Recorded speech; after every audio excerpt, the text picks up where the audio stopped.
بسم اللہ الرحمن الرحیم الحمد للہ رب العالمین والصلاة والسلام علی سید المرسلین وعلی آلہ واصحابہ اجمعین ومن تبعهم بإحسان ودعا بدعوتهم إلى يوم الدين وسلم تسلیما كثيرا كثيرا اما بعد قال الله تعالى في القرآن المجيد اعوذ باللہ من الشیطان الرجیم بسم اللہ الرحمن الرحیم یا ایہا الذین آمنوا قوا انفسکم واہلیکم نارا وقودها الناس والحجارہ علیہا ملائکۃ غلاظ شداد لا يعصون اللہ ما امرهم ويفعلون ما یؤمرون صدق اللہ العظیم۔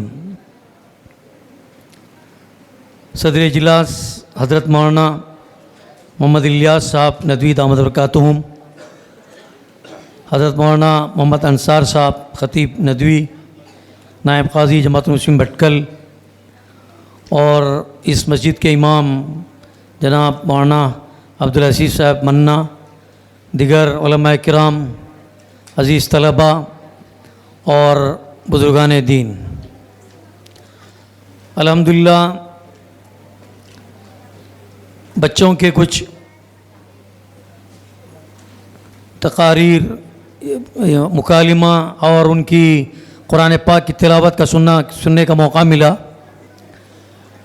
آج کا یہ جو اجلاس منعقد ہوا تھا اس میں شبینہ مکاتب میں پڑھنے والے طلباء کے درمیان مسابقہ تھا۔ ظاہر بات ہے کہ مسابقے میں کچھ سوالات کیے گئے، بچوں نے ان کے جوابات بھی دیے، قرآن مجید کی تلاوت کی گئی، بعض بچوں نے بہت خوبصورت انداز میں قرآن پاک کی تلاوت کی، اس کی مخارج کا اور طرز ادا بہت بہترین تھا، اور اس طرح سے بعض طلباء میں کچھ کمیاں خامیاں بھی تھیں، جیسا کہ اس کی طرف مولانا عبدالعزیز منا صاحب نے اشارہ بھی کیا۔ بہرحال یہ جو شبینہ مکاتب ہیں اس کی بہت بڑی اہمیت ہے،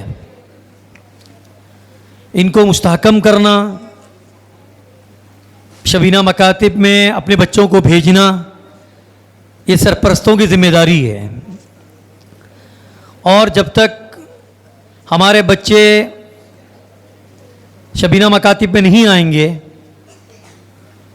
تو پھر ان کے لیے پھر دوسری جگہ نہیں ہے کہ جہاں پر قرآن پاک کو صحیح طریقے سے پڑھ سکیں، روزانہ کی دعائیں یاد کر سکیں، ادب اور احترام سیکھ سکیں۔ یہی وہ جگہ ہے جہاں پر بچے آتے ہیں، قرآن پاک کو بھی سیکھتے ہیں، دعائیں سیکھتے ہیں، اور یہی بچے انشاءاللہ کل بڑے ہوں گے، ہمارا یہ اثاثہ ہیں، قوم کے معمار ہیں۔ اگر ان کی تربیت اچھی طریقے سے ہوگی تو پھر انشاءاللہ آئندہ یہ اپنی قوم اور ملت کی رہنمائی بھی کریں گے، رہبری بھی کریں گے۔ اس لیے اس وقت بہت ضروری ہے کہ جو حالات ہم لوگ دیکھ رہے ہیں ہر طرف سے، خصوصاً چھوٹے بچوں کے ذہنوں پر جو اثرات مرتب ہو رہے ہیں، چاہے اسکولوں کی زندگی میں ہو، چاہے کالج کی زندگی میں ہو، یونیورسٹیوں کے اندر ہو، ایک پلان طے شدہ ہے ان کا کہ نوجوان بچوں پر، چھوٹوں پر اور نوجوانوں پر ان پر حملہ کیا جائے، اور بعض اعتبار سے وہ لوگ کامیاب بھی ہیں۔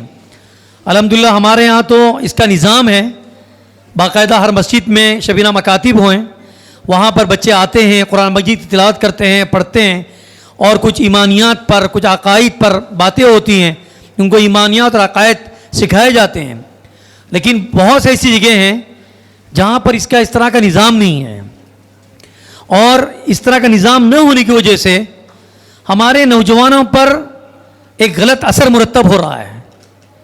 ان کے عقیدے کا مسئلہ ہے، ان کے ایمان کا مسئلہ ہے، ان کی نمازوں کا مسئلہ ہے، ان کی زندگی میں شریعت پر عمل کرنے کا مسئلہ ہے۔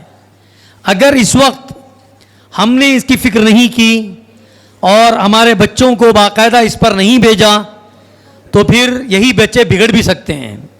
قرآن مجید میں جس کی آیت میں نے آپ کے سامنے پیش کی ہے، اللہ رب العزت اس میں ارشاد فرماتے ہیں، یا ایھا الذین آمنوا قوا انفسکم واہلیکم نارا، اے ایمان والو اپنے آنکھ کو بھی بچاؤ اور اپنے اہل و عیال کو بھی بچاؤ, اپنی بیوی بچوں کو بچاؤ اس آگ سے.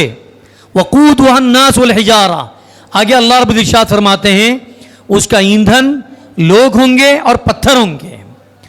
یعنی جہنم کی آگ کے بارے میں اللہ رب العزت نے ارشاد فرمایا کہ اس وقت جو آگ جلائی جائے گی اس کے ایندھن کون ہوں گے؟ لوگ ہوں گے اور پتھر ہوں گے. پھر اس آگ کے بارے میں فرمایا علیہا ملائکۃ غلاظ شداد, اس پر جو نگرانی کرنے والے جو اس پر جو رکھے گئے ہیں ایسے فرشتے ہیں جو بڑے سخت مزاج ہیں, ترش روح ہیں. لا یعصون اللہ ما امرہم ویفعلون ما یؤمرون, پھر اللہ کی وہ نافرمانی نہیں کرتے ہیں, جس چیز کا ان کو حکم دیا گیا ہے وہ کام بجا لاتے ہیں اور ان سے بالکل نافرمانی نہیں ہوتی ہے. تو اس سے معلوم ہوا کہ قرآن مجید ہم کو بار بار اس کی تلقین کرتا ہے کہ اپنے آپ کو بھی بچائیے, اپنے بیوی بچوں کو بچاؤ, اپنے گھر والوں کو بچاؤ, اپنے اہل و عیال کو بچاؤ. کس سے بچاؤ؟ جہنم سے بچاؤ. یہ جو چھوٹے چھوٹے بچے یہاں پر بیٹھے ہوئے ہیں ماشاءاللہ, ان کے سرپرست بھی ہیں. ہم کو سمجھنا چاہیے کہ قرآن مجید نے ان بچوں کو نعمت قرار دیا ہے. یہ بچے اللہ تعالیٰ کی طرف سے ایک نعمت ہیں. اولاد انسان کو ایک نعمت کے طور پر دی گئی ہے. اور قرآن مجید کی بات آیتیں ایسی بھی محسوس ہوتی ہے کہ جہاں پر ایک طرف قرآن مجید نے اولاد کو نعمت قرار دیا ہے, دوسری طرف اولاد کو دشمن بھی قرار دیا ہے. ایک طرف نعمت ہے, ایک طرف اولاد کو اللہ رب نے دشمن قرار دیا. اس کے تفسیر کے اندر مفسر نے لکھا ہے کہ جیسے حضرت نوح علیہ السلام نے 950 سال تک اپنی امت پر, اپنے لوگوں پر محنت کی اور آخر میں جا کر کہا فَقُلْتُ اسْتَغْفِرُوا رَبَّكُمْ إِنَّهُ كَانَ غَفَّارًا يُرْسِلِ السَّمَاءَ عَلَيْكُمْ مِدْرَارًا وَيُمْدِدْكُمْ بِأَمْوَالٍ وَبَنِينَ وَيَجْعَلْ لَكُمْ جَنَّاتٍ وَيَجْعَلْ لَكُمْ أَنْهَارًا. حضرت نوح علیہ السلام نے کہا تم اللہ سے توبہ کرو, استغفار کرو, اللہ تعالیٰ بڑا معاف کرنے والا ہے. وَيُمْدِدْكُمْ بِأَمْوَالٍ وَبَنِينَ, اور اللہ تعالیٰ تمہاری مدد فرمائے گا اولاد کے ذریعے سے اور مال کے ذریعے سے. تو معلوم یہ ہوا اس آیت کے اندر کہ اللہ نے جو اولاد ہم کو عطا فرمائی ہے, یہ اولاد اللہ تعالیٰ کی بہت بڑی نعمت ہے. اس نعمت کو یہ نعمت کب بنے گی؟ جب ہم اس اولاد پر باقاعدہ اس کا خیال رکھیں گے. یہ اولاد مطیع ہوگی, یا اولاد فرمانبردار ہوگی, یا اولاد اللہ کے حقوق کو ادا کرنے والی ہوگی اور اپنے ماں باپ کی فرمانبردار ہوگی, تو پھر یہ نعمت ان کے والدین کے لیے واقعی میں یہ اولاد نعمت ہوگی. اور اگر خدا نخواستہ اولاد کی ہم نے فکر نہیں کی, ان کو جس ماحول میں بچپن کے اندر ایمان اور عقیدہ, اللہ کے رسول کی محبت, صحابہ کی محبت یہ ہم نے نہیں سکھایا اور بچے بگڑ گئے, اولاد بگڑ گئی, تو جن کی اولاد بگڑ جاتی ہے ان کی نیند حرام ہو جاتی ہے, ان کا سکون غارت ہو جاتا ہے. نہ دن میں ان کو سکون ہے, رات میں ان کو سکون ہے, بلکہ وہی اولاد ان کے لیے عذاب بن جاتی ہے. ایسے کئی ماں باپ آتے ہیں کہ جب بچپن کا زمانہ ہوتا ہے, چھوٹے بچپن کا زمانہ ہوتا ہے, اس وقت ان کو اس کا دیکھنا ہوتا ہے کہ ہمارے بچے کیا کرتے ہیں اور ان کا خیال نہیں کرتے ہیں, ان کو اس سے چھوڑ دیتے ہیں. تو پھر بڑے ہونے کے بعد اساتذہ کے بارے میں شکایت کرتے ہیں کہ میرا اولاد میری نافرمان ہے, میری اولاد میری بات نہیں مانتی ہے, کچھ بتاتا ہوں وہ سنتے نہیں ہیں. یہ کہاں سے پیدا ہوا؟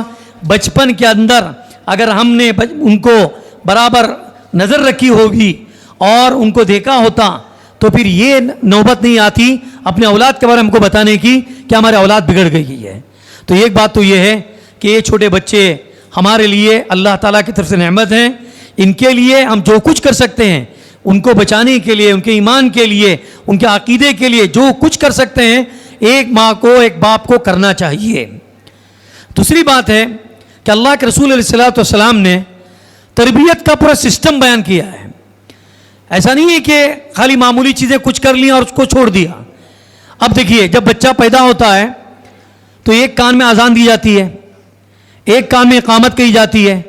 اس کا مطلب یہ ہے کہ دنیا میں آنے کے بعد اس بچے کے کان میں سب سے پہلے اللہ کی وحدانیت اور توحید کے الفاظ اس کے کان میں آ جائے.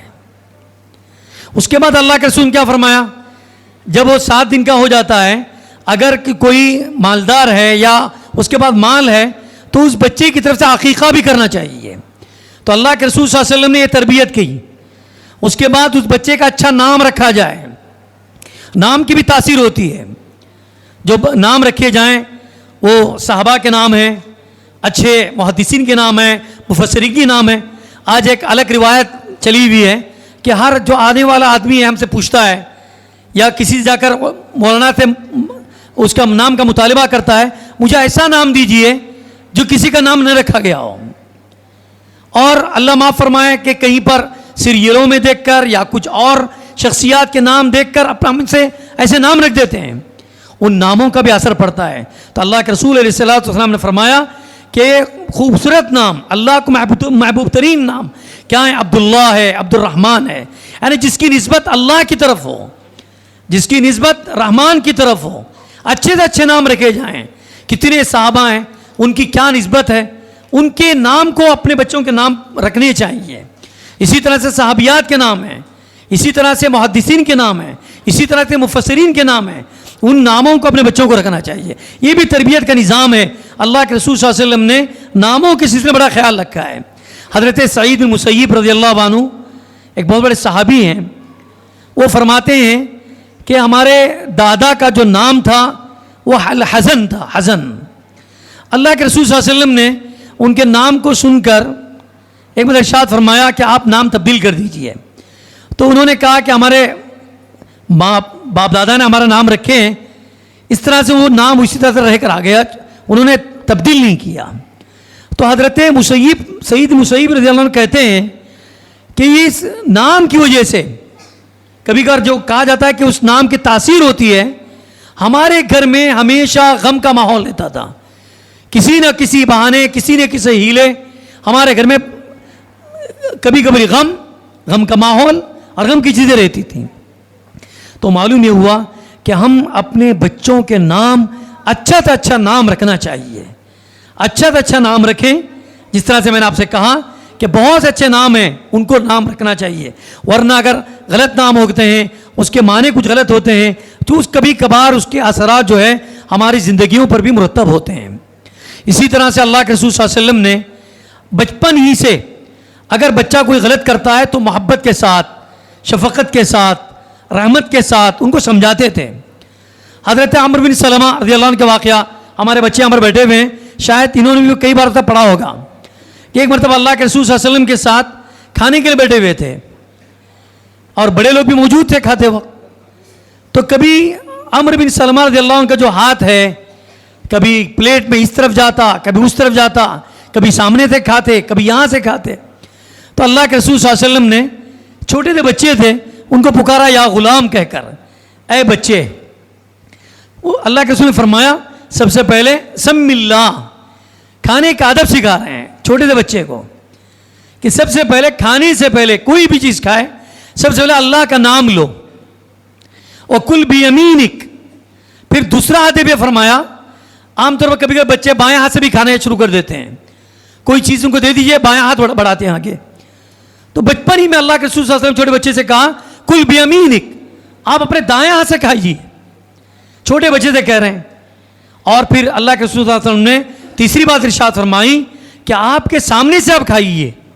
یہ بچپن کے اندر اگر ہم ادب سکھائیں گے, ادب کا نام یہی ہے کہ جو چھوٹی چھوٹی چیزیں ہوتی ہیں ان کو سکھلائی جائیں, اللہ کے رسول صلی اللہ علیہ وسلم کی تعلیمات سے ان کو آگاہی دی جائے, ان کو واقف کرایا جائے. اگر ہم بچپن سے ہی اگر اس طرح سے عادت ڈالیں گے تو ظاہر بات ہے کہ بچپن کے اندر بچے کے اندر بھی حضور اکرم صلی اللہ علیہ وسلم کی محبت اور حضور کی سنت سے محبت پیدا ہوگی. بسا اوقات ہم لوگ چھوٹے بچے ہوتے ہیں, کوئی کچھ کام کرتے ہیں تو کہتے ہیں چھوٹا بچہ ہے چھوڑ دیجیے.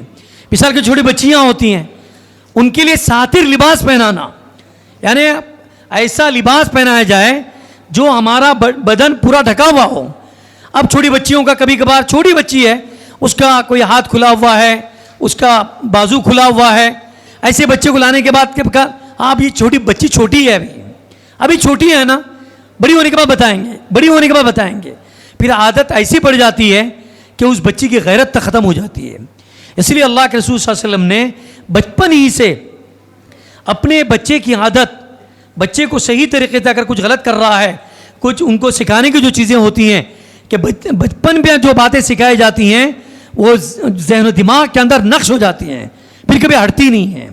اس لیے تیسری بات یہ ہے کہ بچوں کے ادب کے اندر ہم چھوٹا بچہ جب ہوتا ہے اسی وقت چھوٹی چھوٹی اس کو چیزیں سکھانے کی کوشش کریں. اسی طرح سے بچوں کے ساتھ محبت کے ساتھ پیش آنا چاہیے. یہ جو چھوٹے بچے یہاں پر ہیں اپنے اولاد ہیں، ظاہر بات ہے کہ محبت ہوتی ہے، لیکن کبھی کبھار کیا ہوتا ہے محبت کے بجائے ہم لوگ مار پیٹ سے کام لیتے ہیں. مار پیٹ سے کیا ہوتا ہے بچہ باغی بن جاتا ہے. بچے کو کی اصلاح کرنے کے لیے، بچوں کو سدھارنے کے لیے مار پیٹ ضروری نہیں ہے. ہم اپنے بچوں کو محبت کے ساتھ سمجھائیں گے، پیار کے ساتھ سمجھائیں گے، شفقت کے ساتھ سمجھائیں گے. اللہ کے رسول علیہ الصلوۃ والسلام کے نواسے حضرت حسن ہوں، حضرت حسین ہوں، کتنی پیار و محبت کے ساتھ سمجھاتے تھے. ایک مرتبہ ایک راستے سے ان کا گزر ہو رہا تھا، غالباً حضرت حسین رضی اللہ عنہ ساتھ میں تھے، تو ایک کھجور پڑی ہوئی تھی، اس کو انہوں نے اٹھایا تو اللہ کے رسول صلی اللہ علیہ وسلم فرمایا کخ کخ، یہ کھجور پھینکی آپ، ایک کھجور پھینکی ہے. ممکن ہے کہ وہ صدقہ کی کھجور تھی، یا گری پڑی چیز کو اٹھانا صحیح نہیں ہے، اس لیے ان کو منع کیا اور فرمایا کہ جو آپ کھا رہے ہیں اس کو آپ تھوک دیجئے. چھوٹے بچے ہیں، اللہ کے رسول صلی اللہ علیہ وسلم نے بڑے پیار و محبت کے ساتھ ان کو سمجھایا. شاید ان کو پتہ نہیں تھا کہ یہ چیز نہیں کھائی جاتی، اور اللہ کے رسول نے فرمایا ہم صدقہ نہیں کھاتے ہیں. تو بچپن سے ہی محبت کے ساتھ پیار کے ساتھ ان کو سمجھایا جائے.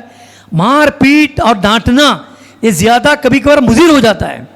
جو بچے ہمیشہ مار پیٹ سے بڑھتے رہتے ہیں کبھی کبھار ماں باپ کی بغاوت ان کے دل میں پیدا ہو جاتی ہے. اس لیے ہم کو چاہیے کہ ایسی چیزوں کے اندر جہاں پر ہم کمپرومائز کر سکتے ہیں وہاں پر پیار و محبت کے ساتھ ہم کو بچوں کے ساتھ پیش آنا چاہیے. اور اسی طرح سے چھوٹے بچے ان کو نمازوں کی پابندی کروانا. اللہ کے رسول کا کیا فرمایا مرو اولادکم، جب بچے 7 سال کی عمر کو پہنچ جائیں تو آپ اپنے بچوں کو نماز کا حکم دو، اور اگر 10 سال کی عمر میں نماز نہ پڑھیں تو ان کو ہلکی مار مارو. اس کا مطلب کیا ہے کہ بچپن ہی سے اللہ کے احکامات ان کے ذہنوں کے اندر بیٹھ جائے اور اس تربیت میں ہو رہے کہ نماز ہمارے لیے فرض ہے، اس کو چھوڑنا ہمارے جائز نہیں ہے. یہ کس وقت سے 7 سال کی عمر سے بچے کو اس کا مکلف بنایا جائے. اور اگر یوں اس لیے کہ 7 سال کی عمر میں بچہ ذرا سا شعور میں آ جاتا ہے، صحیح کیا ہے غلط کیا ہے سمجھ سکتا ہے، اس لیے اس کو حکم دیا گیا کہ آپ اپنے اولاد کو 7 سال کی عمر میں ان کو نماز کا حکم دو، اور اگر 10 سال کی عمر میں نماز نہ پڑھنے پر ان کو ہلکی مار مارو. اسی طرح صحابہ کے واقعات میں آتا ہے کہ وہ صحابیات اپنے چھوٹے چھوٹے بچوں کو روزہ بھی رکھواتے تھے، نماز بھی پڑھتے تھے، اور نماز بھی پڑھوانے کی ان کو کوشش بھی کرتے تھے، اور اچھے کاموں کے لیے ان کو آگے بڑھاتے تھے. اسی طرح سے اللہ کے رسول علیہ الصلوۃ والسلام کی تعلیمات میں یہ ایک تعلیم یہ بھی ہے کہ ہمیشہ اپنے اولاد کے لیے دعائیں کرنی چاہیے. انبیاء علیہ الصلوۃ والسلام کے واقعات کو آپ اٹھا کر دیکھیں گے کہ بچہ پیدا ہونے سے پہلے آپ ایسی اولاد اللہ سے مانگ رہے ہیں کہ وہ اولاد صالح ہو، وہ اولاد نیک ہو، وہ اولاد ماں باپ کی اطاعت گزار ہو، وہ اولاد ماں باپ کی مطیع اور فرما بردار ہو، اور اللہ کے مطیع اور فرما بردار ہو. نبیوں نے بھی اپنے اولاد کے بارے میں اس طرح کی دعائیں کی ہیں. کبھی کبھار ہم غصے میں کچھ الفاظ کہہ دیتے ہیں اور ایسی الفاظ زبان سے نکل جاتے ہیں تو آگے جا کر بچوں کے حق میں مضر ثابت ہوتے ہیں. اس لیے ہم کو چاہیے کہ ہم اپنے اولاد کے لیے ہمیشہ دعائیں کرتے رہیں. جب بھی ہماری نماز کے بعد صالح اور اچھے اخلاق کے لیے، صالح اولاد کے لیے جو اولاد ملی ہیں ان کو ان کے اخلاق اچھے بننے کے لیے ہم اللہ سے ہم دعا کرتے رہیں گے تو انشاءاللہ اللہ کی ذات سے امید ہے کہ اللہ تعالیٰ ہماری بچوں کے اندر اچھے اخلاق بھی پیدا فرمائیں گے، اور جس طرح سے اس کے دلوں کے اندر باپ کی اور ماں کی محبت پیدا ہوتی ہے اسی طرح سے اللہ اور اللہ کے رسول کی محبت بھی پیدا ہوگی. لیکن ہم کو چاہیے کہ ہم اپنے اولاد کے لیے دعائے خیر بھی کرتے رہیں، مانگتے بھی رہیں. اور آخری بات، میں زیادہ وقت لینا بھی نہیں چاہتا ہوں اس لیے کہ چھوٹے بچے یہاں پر موجود ہیں اور مولانا بھی یہاں پر ان کی بھی باتوں کو سننا ہے انشاءاللہ. بہرحال مختصراً یہ مجھے عرض کرنا ہے کہ اولاد اللہ کی بہت بڑی نعمت ہے، ان کا خیال ہم سب کو کرنا چاہیے، جتنا ممکن ہو سکے بچپن ہی کے اندر ان کی اصلاح کی جائے. جیسے جیسے عمر بڑھتی چلی جاتی ہے، آدمی بڑا ہونے کے بعد پھر ماں باپ جو ہے اس طرح سے ان کا کنٹرول نہیں کر سکتے ہیں، اس لیے بچپن کے اندر چھوٹے جب ہوتے ہیں اسی وقت اگر ان کی گرفت کی جائے، ان کو سمجھایا جائے، ان کو ان کے اچھا اخلاق پر گرفت کر دی جائے، ان کو بتایا جائے، تو انشاءاللہ مجھے امید ہوتی ہے کہ بچے جو ہیں بڑے ہونے کے بعد اپنے ماں باپ کے فرمانبردار بنیں گے اور آگے جا کر انشاءاللہ اچھا کام ان سے لے گا. اسی طرح سے ہمارے بچے جو اس میں مکاتب میں آتے ہیں، جیسے کہ مولانا عبدالرسیب صاحب نے پہلے ہی کہہ دیا تھا کہ ہمارا مقصد یہی ہے ان پروگراموں کا کہ بچوں کے اندر اس کی اہمیت کو بٹھایا جائے، اور بچوں سے زیادہ ہمارے سرپرستوں کے دلوں کے اندر بھی اس کی اہمیت ہونی چاہیے. آپ ان کے امتحان ہیں، امتحان کے لیے غیرحاضری کریں گے، ان کے لیے کچھ وقت تبدیل کر دیجئے، لیکن آپ ان سے ناغہ نہ کروائیے. ایک بچہ ایک دن اگر ناغہ ہو جاتا ہے تو پھر بچے کے دل کے اندر پیدا ہو جاتی ہے چلو ہم پھر چھوڑ دیں گے مدرسہ.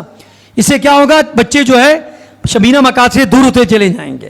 ہمارے لیے اس وقت بہت ہی ضروری ہے کہ ہر مسجد کے اندر ہمارا نظام مستحکم ہو، شبینہ مکاتب ہو یا صباحی مکاتب ہو، اس کا نظام مستحکم ہونا ضروری ہے. کیوں؟ اس لیے کہ ماشاءاللہ ہم لوگ بھی جو ہے اسکول چلاتے ہیں، اسکول میں جانے کے بعد بچے کو اتنا وقت نہیں رہتا، اس کے لیے جو سلیبس ہے چاہے وہ سینٹرل سلیبس ہوں چاہے انٹرنیشنل سلیبس ہوں اسٹیٹ کے سلیبس ہوں، اتنے ان کو سبجیکٹ ہوتے ہیں تو پھر یہ سب کتابیں پڑھانے کو ان کو موقع نہیں ملتا. اللہ ماشاءاللہ ہمارے یہاں کا ماحول، بٹکل کا ماحول بہت اچھا ہے، تو اس اعتبار سے اسکول کے اندر بھی اسلامیات کتابیں رکھی جاتی ہیں اور بچوں پر محنت کی جاتی ہیں. لیکن عام طور پر دوسری جگہ پر دیکھا جاتا ہے کہ اسکولوں کے اندر کوئی تصور ہی نہیں ہے. بچوں کو دین پڑھانا، قرآن پڑھانا، دعائیں سنانا یا دعائیں پڑھانا، اس کا تصور بہت کم اسکولوں میں ملتا ہے. اس لیے الحمدللہ اللہ کے فضل و کرم سے بٹکل کے اندر علماء کرام نے جو محنت کی ہے اور اس کا جو نظام قائم کیا ہے، ہر مسجد کے اندر شبینہ مکاتب کا نظام قائم ہے. اب اس کو مستحکم کرنے کی ضرورت ہے. مستحکم کون کریں گے؟ محلے والے اپنے بچوں کی فکر کریں، محلے والے اپنے بچوں کی فکر کر کے ان کو مسجد تک لانے کی کوشش کریں. یہاں کے جو ماشاءاللہ علماء ہیں، پڑھانے والے اساتذہ ہیں، کبھی کبھار ان سے آ کر ملاقاتیں بھی کریں. آپ ان سے پوچھیں، اپنے بچوں کے بارے میں حال چال معلوم کریں. یہ سب وہ چیزیں ہوتی ہیں، اگر تھوڑی سی توجہ آپ کی ہو جائے تو انشاءاللہ علماء کے اندر بھی، یہاں پر پڑھانے والے اساتذہ کے اندر بھی زیادہ شوق پیدا ہوگا، فکر مند ہو جائیں گے، اور پھر اچھی تعلیم ہوگی. اور اس تعلیم کا نتیجہ یہ ہوگا کہ بچہ پھر اس ماحول کو چھوڑ کر دوسرے کسی ماحول میں جائے گا، وہ انشاءاللہ اللہ کے احکامات کا پابند ہوگا، عقائد کا پابند ہوگا، دینیات کا پابند ہوگا. کیوں؟ اس لیے کہ اس کے ذہن و دماغ کے اندر یہ سب چیزیں بٹھائی گئی ہیں. بہرحال میں اس وقت جو ہے آپ لوگوں کو مبارکباد بھی دیتا ہوں. ہمارے جتنے علماء کرام یہاں پر مختلف مکاتب سے بچے آئے، ان کے اوپر محنت کی گئی، بچوں نے یاد کیا، یہاں پر امتحانات لیے گئے. ماشاءاللہ اس طرح کا امتحانات مدارس میں تو ہوتا ہے کہ جہاں پر آپ قواعد پوچھتے ہیں، دونوں قاعدے پوچھے جاتے ہیں، قرآن مجید کے پڑھنے کے قاعدے پوچھے جاتے ہیں، لیکن یہاں پر بھی پوچھنے کے بعد بچوں نے بڑے خوبصورت انداز میں اس کا جواب دیا ہے، اور ایسا لگتا ہے کہ ماشاءاللہ ان کے پیچھے بڑی محنت ہو رہی ہے. اللہ سے ہم دعا کرتے ہیں کہ اللہ تعالیٰ ان بچوں کے اندر قرآن پاک کا شوق پیدا فرمائیں، اور ہمارے جو سرپرست یہاں پر بیٹھ کر اپنے بچوں کا پروگرام دیکھ رہے تھے ان کے اندر بھی اس کی اہمیت اللہ تعالیٰ پیدا فرمائے. اور میں طوبہ مسجد ذمہ داروں کا، خصوصاً مولانا محمد الیاس صاحب ندوی دامت برکاتہم کا اور مولانا عبدالرسیب منا صاحب کا بھی میں بہت مشکور ہوں کہ مجھے اس وقت آپ کے اس پروگرام میں مجھے یہاں پر دعوت دی گئی، بلایا گیا، اور میں نے کچھ منتشر خیالات اور منتشر باتیں میں آپ کے سامنے پیش کی ہیں. اللہ تعالیٰ اگر جو باتیں اچھی نکلی ہیں یہ اللہ تعالیٰ اس کو قبول فرمائیں. اگر اس کے اندر کچھ باتیں کسی کو اگر ٹھیس بھی پہنچی ہو تو میں ان سے معذرت خواہ ہوں.